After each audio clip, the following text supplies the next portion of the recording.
our first speaker, deliverer of our keynote this morning, to inspire us to do exactly that, come up with the next steps. Let me introduce Homi Kharas, who is Senior Fellow and Deputy Director of the Brookings Institution. Homi, a warm welcome to you. Thank you.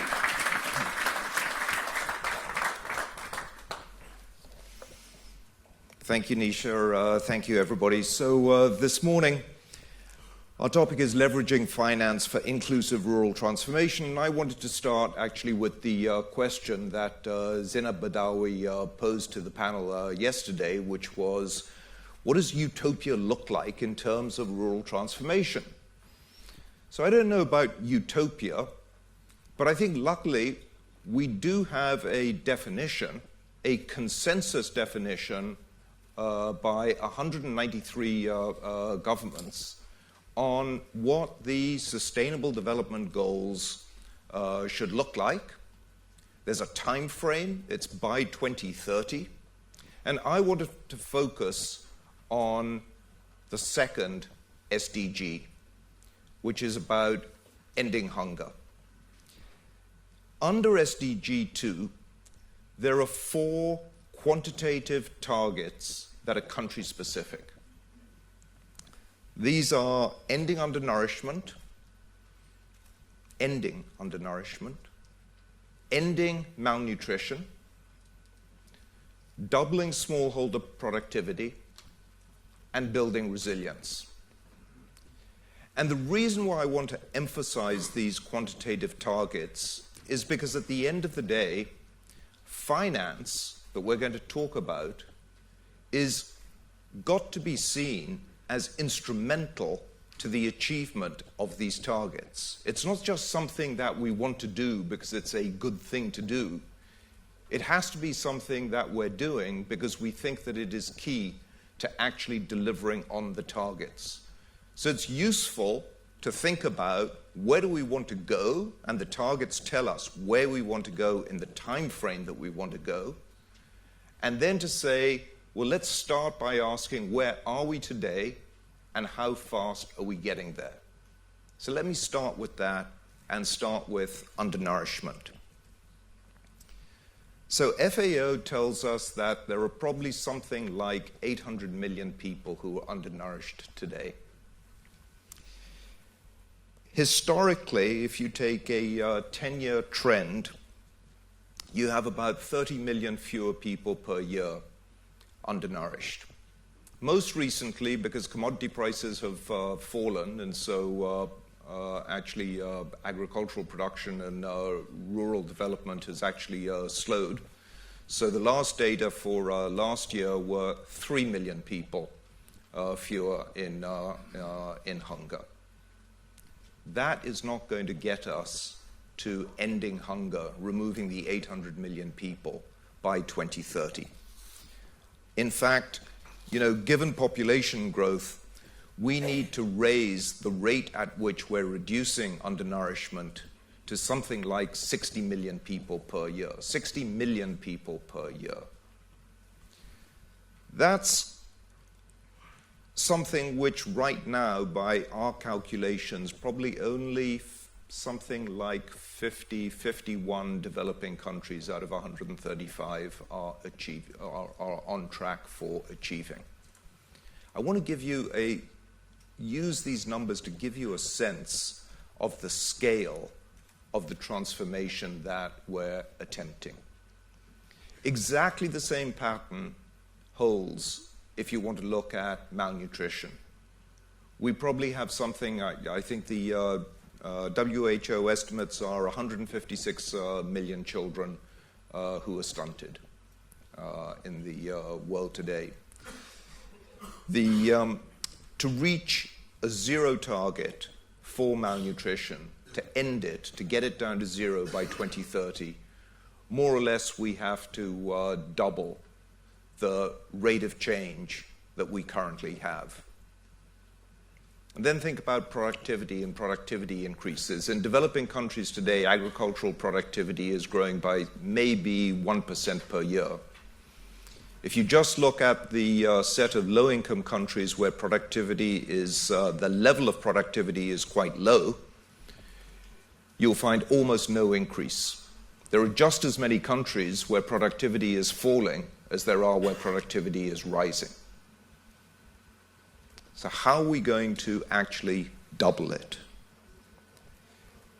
So in each one of these areas, we probably have to do something which is twice as much, make progress twice as fast as what we're currently doing. And that, in some sense, is the big challenge for us, because across the board, we have institutions, we've had, many years of experience working in this sector, and progress is being made. It's just that progress isn't being made anywhere near fast enough. And so what can we potentially do to try to accelerate that change? And I think and it's a relatively recent phenomenon, I would argue, there's a growing consensus that what we really need to focus on is smallholders.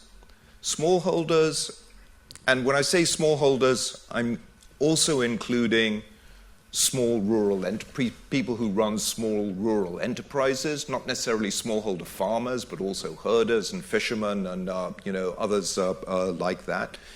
And also quite a large number of landless laborers who in turn are dependent on the rural economies, which essentially are either strong or weak, depending on how smallholder farmers are actually doing.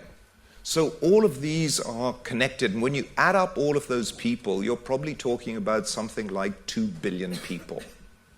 So these are very, very large numbers indeed.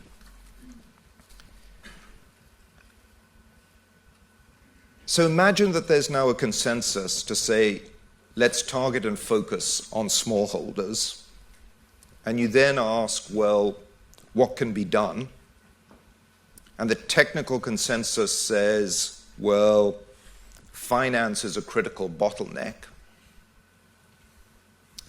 And there are papers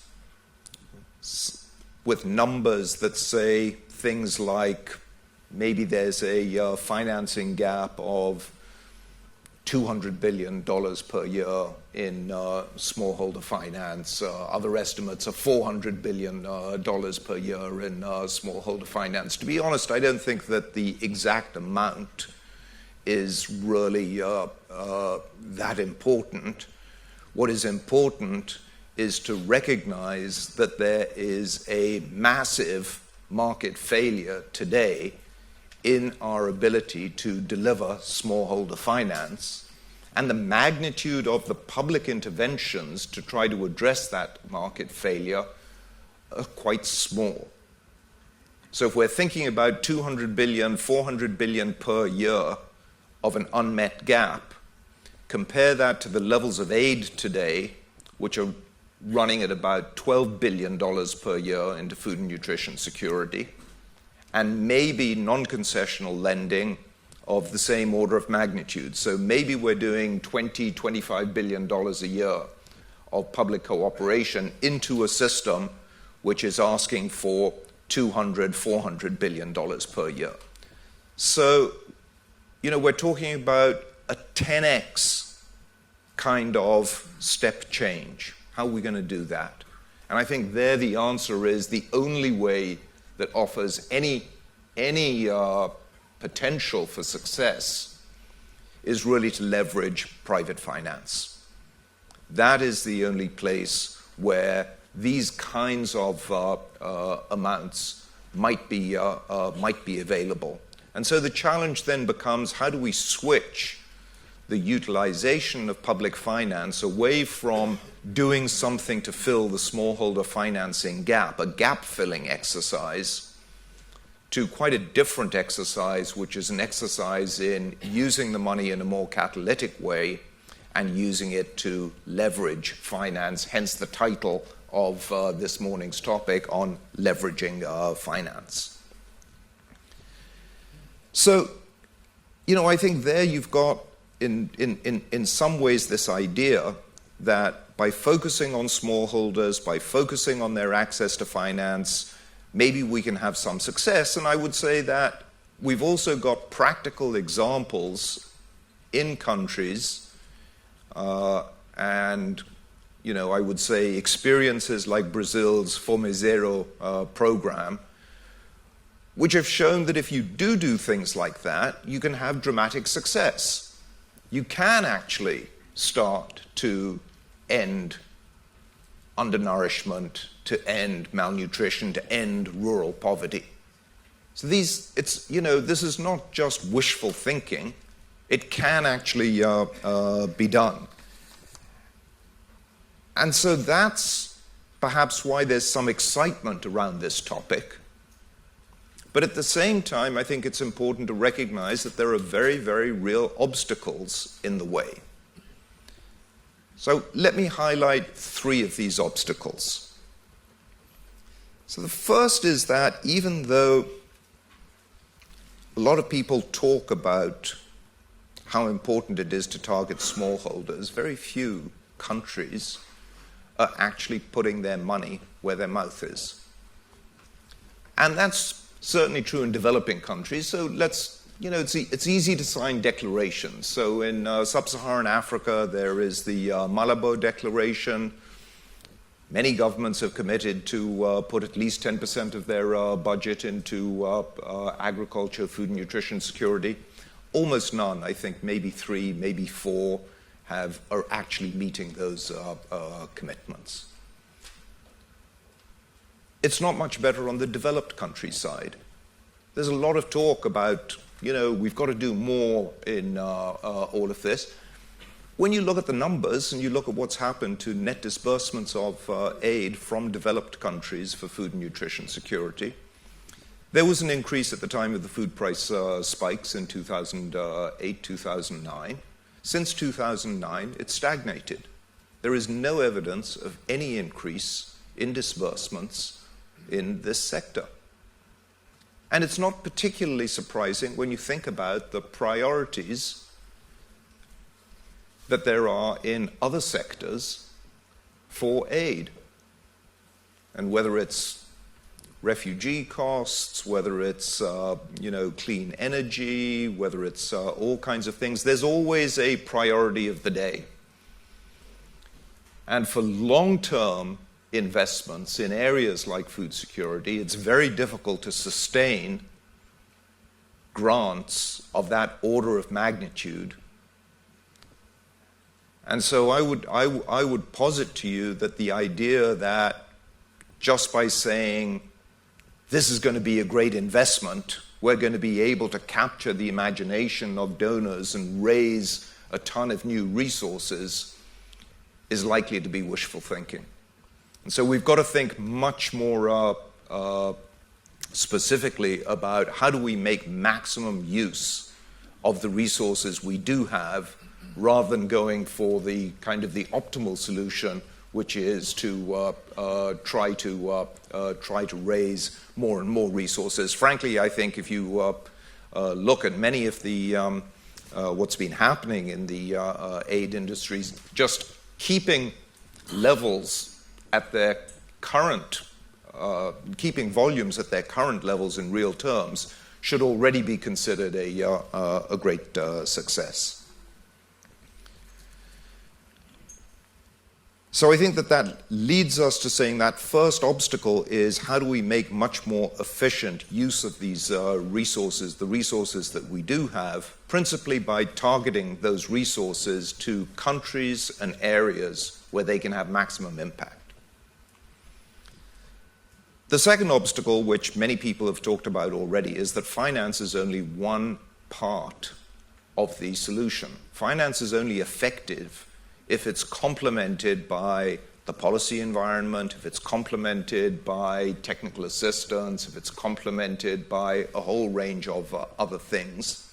And the question is, how do you put that package together?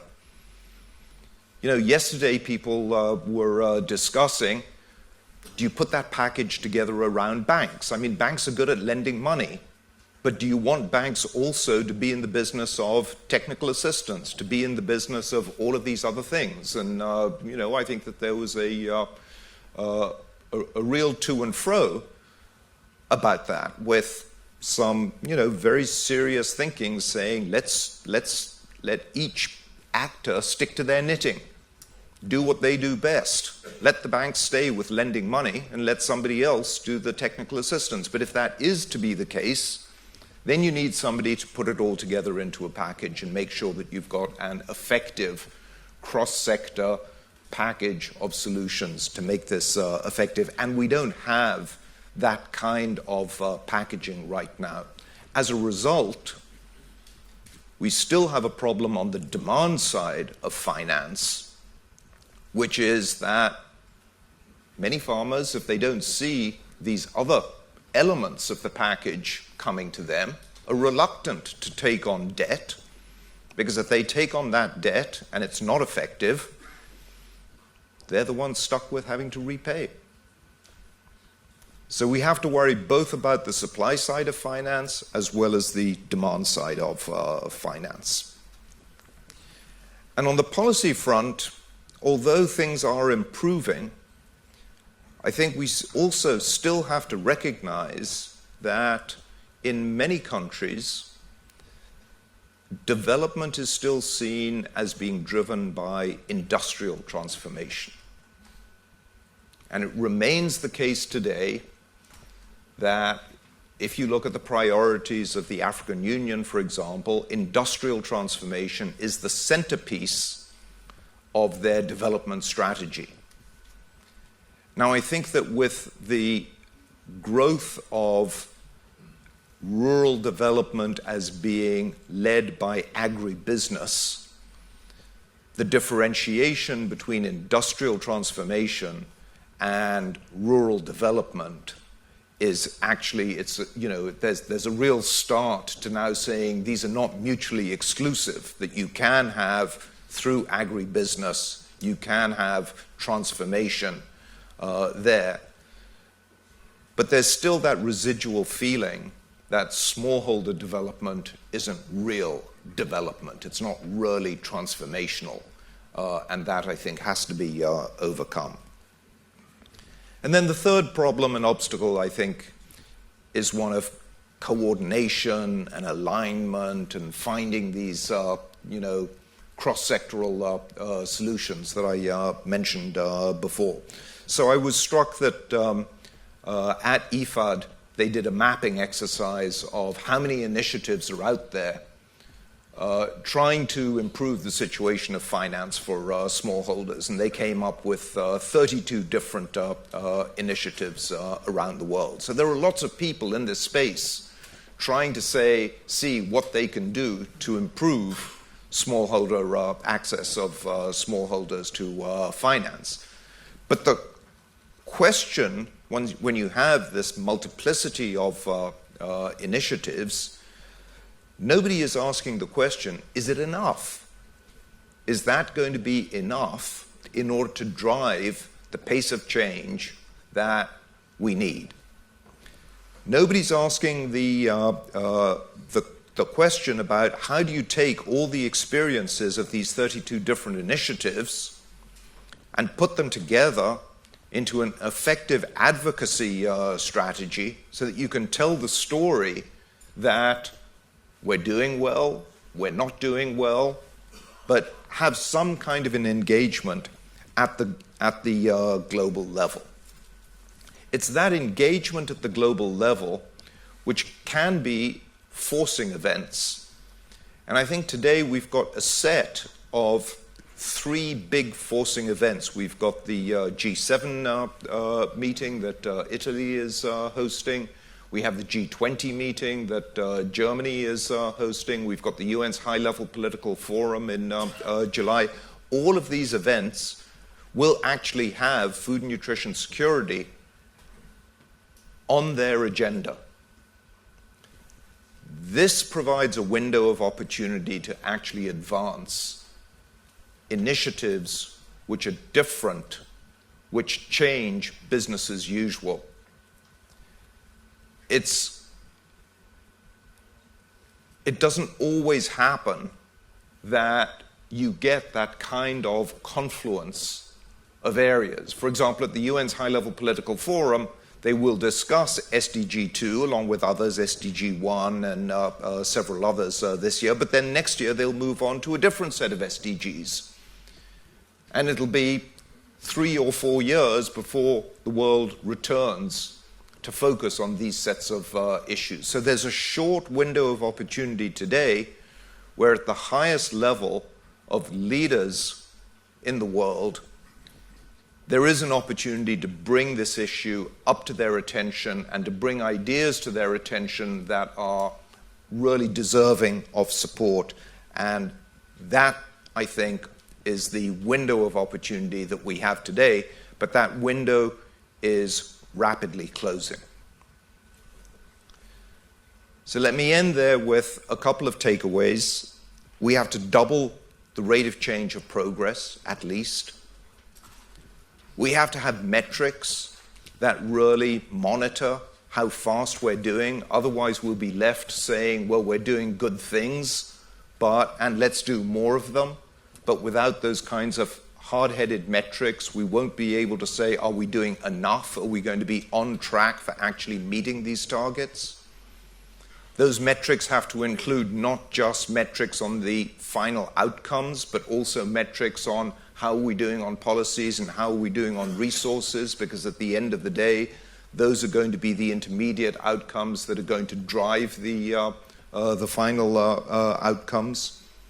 We need to identify gaps, who's being left behind, which countries, which people, what kinds of policies are best suited to address them, what are the investment opportunities that we can de-risk. So if we have that kind of package, then I think we've got a real chance of making a substantive difference. I think that's the opportunity that lies before us. Thank you.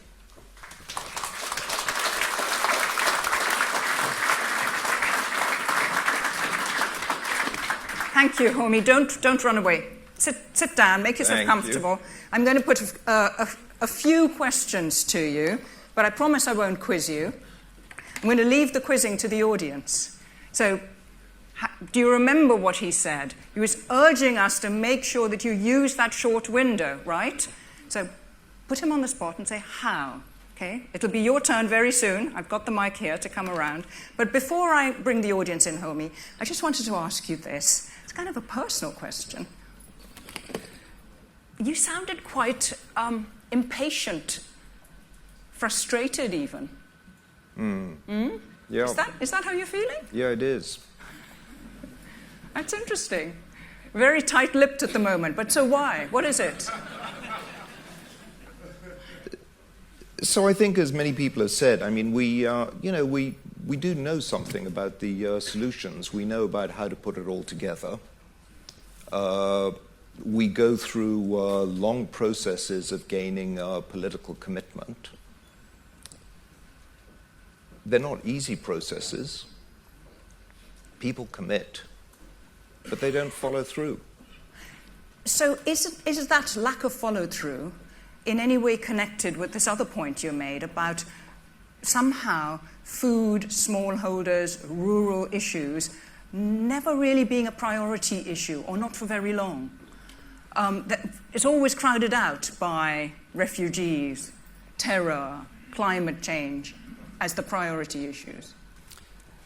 I don't think it's always crowded out. What I do think is that there's a certain faddishness. And, we've actually done some looked back to say, well, when did we have episodes where food aid increases? And the answer is, every time there's a crisis, everybody gets all excited. It's in the newspaper headlines. You broadcast it and say, we have to do something about this. And the politicians listen. And the volumes... For a while, the volumes go up. And then when you stop talking about it, the volumes fall, and you start to talk about something else. And, there's a repositioning. So here we have a long-term problem, which requires long-term commitment, a stable flow of resources, and we try to solve that with short-term everybody gets excited, let's do something now, and then they shift. So you have SDG 2, it's a big goal, it's got a pathway for the next 15, 16 years. Yeah.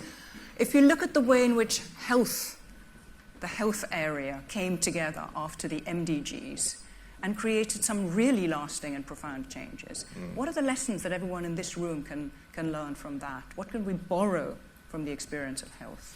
Well, I think it's interesting. Of course, health is, it's quite a different sector and has its own emotional appeal in terms of lives saved, although I would posit that in the area of food security, you've got just as many lives being saved, but in a somewhat different way. But if you look at what we now have in the health sector, there's a whole ecosystem of people who have very granular measures of disease, of what people are dying from, of registering births and deaths.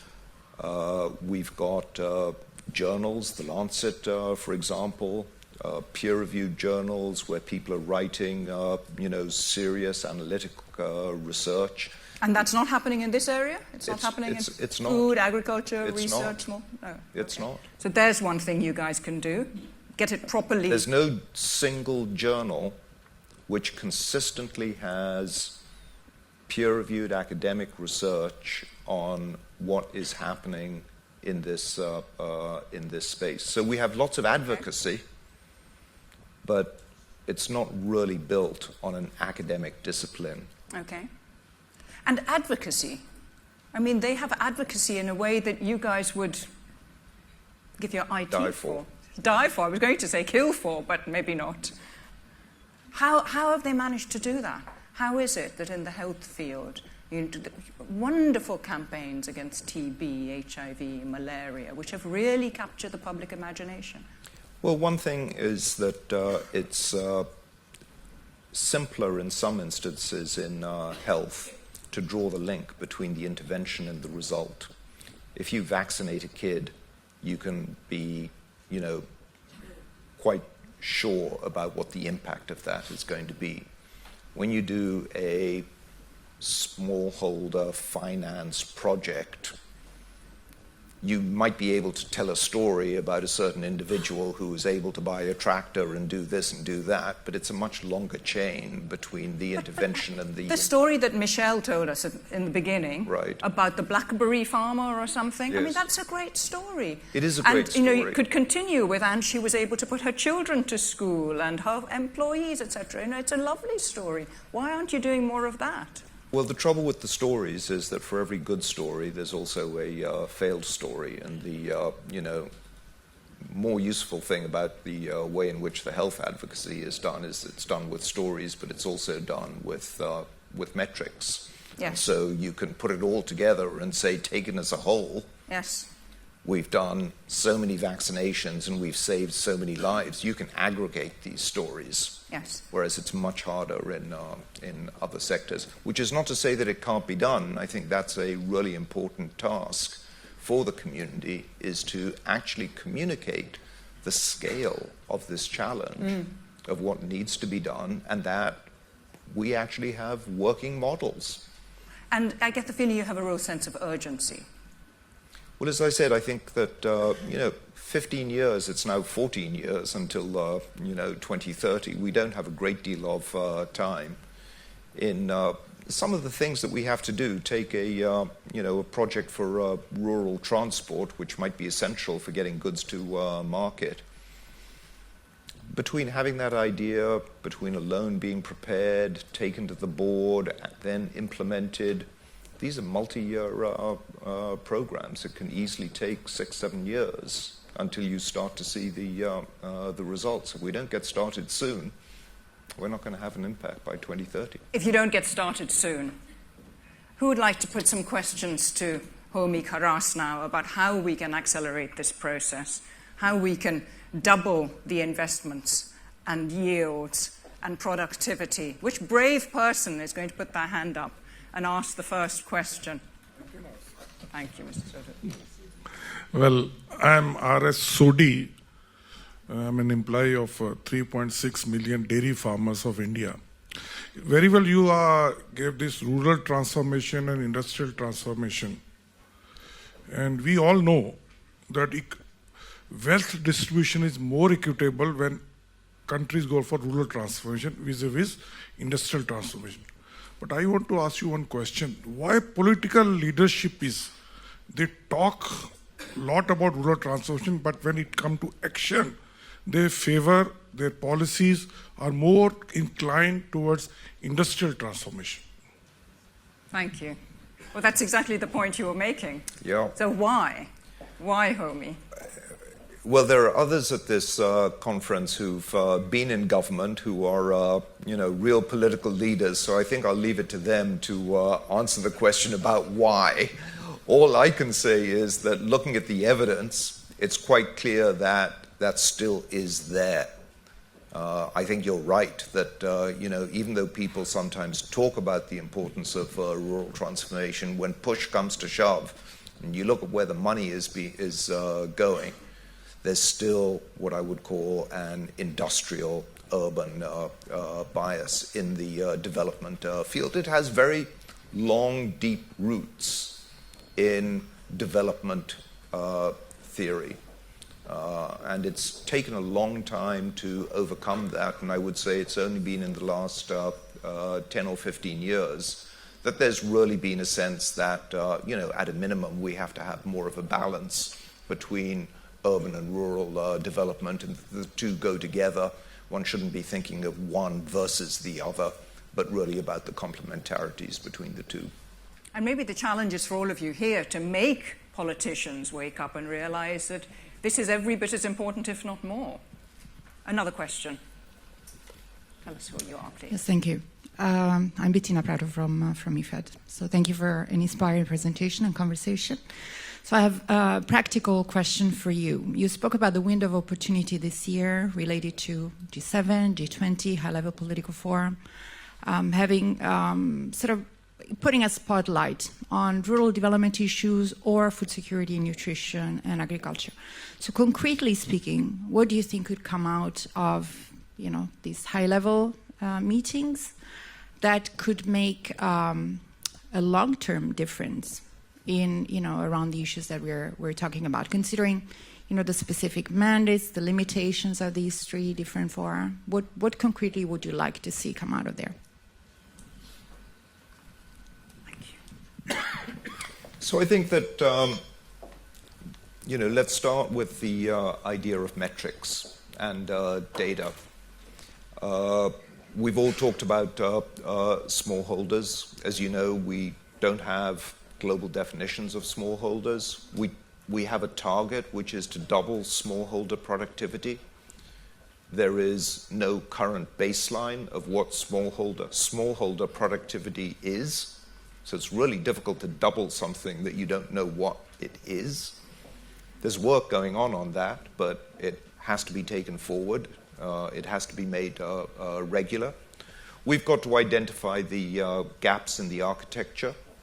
There are still people who are extremely nervous about the way in which public finance might work in this sector, because they're concerned that public finance has the potential, if it's not done right, to crowd out private finance rather than crowding in private finance. So there are a whole series of technical discussions about how exactly does one do the blending of public and private finance to make sure that we get more rather than less going towards smallholders. So we've got issues on metrics, we've got issues on identifying gaps. I think we've got important issues on targeting. We've got a limited amount of resources. And, when you look at, take, for example, the resources from the United States, which is one of the largest donors in this field. And you see that one of the countries that is one of the highest recipients of US assistance in food and nutrition security is Morocco. And you ask yourself the question, is this the country where the needs for ending hunger and malnutrition are the highest? And the answer has to be no. But the reason for the targeting of Morocco has little to do with the real drive to achieve these global goals. And I don't want to single out the US because the same is true of many other countries. When you look today, you have a whole range of countries that get assistance. In fact, of the US's signature program of Feed the Future, which has, it's got a certain number of priority countries identified, but only 1/3 of their assistance actually goes to those priority countries. So Homi, I'm going to bring in another elsewhere. questioner from the back. Sorry to cut in like that. Thank you. So I'm Pierre Ferrari with Heifer International. We work with smallholders, and we've launched ourselves full bore in rural transformation through investments. What we're finding, and perhaps this is one of the advocacy issues and the supply-demand issues you've raised, is that the return on investment for farmers, for smallholders, with capital is actually very, very high. But that's not understood. The supply side, the banking side, is afraid of risk, uncertainty, et cetera, et cetera. So perhaps we need an effort to actually establish what are the returns, and if the returns are seen as high and relatively less risky, less uncertain, perhaps the flood of cash or capital that you've been calling for can actually happen. Thank you. So I think it's really important that, when we do advocacy on things like that, we also recognize history. And the history of agricultural banks, agricultural cooperative institutions, etc., has actually been quite poor in developing countries. Many of them have gone bankrupt at certain times, especially when we all know about production risk and climate risk, etc. And then they have to be bailed out by the finance ministries. So finance ministries in lots of countries and bank regulators essentially urge their banks not to do this. And we've had discussions before about the central bank regulations on collateral and the problems with using so-called movable collateral, so livestock and other things, for bank loans. Until we are able to, overcome that and really ensure that those lessons of history are learned, it's going to be very difficult to just take the advocacy and say we now have mechanisms where returns are high and not realize that once every 15 or 20 year episode where you've got these big shocks that then wipes out these banks isn't going to come to pass. Until we're able to do that, you're still going to get bank regulators urging their banks to be very, very cautious about being more aggressive in this field. There are so many intractable issues here. I mean, you're casting a spotlight on one thing, and then it moves to another and another and another, and clearly we need to coordinate all these efforts considerably. Right. So let me just say, luckily we've got several examples that show it can be done. So I don't want to say that there are so many problems that it becomes intractable. So the question is, how do you scale up, accelerate, and all the rest of it? Homi, thank you so much for getting us going this morning. Please sit comfortably. We're no doubt going to come and join you again in the audience and put some more questions. But for the moment, let's say a big thank you and show our appreciation. Thank you. Thanks a lot.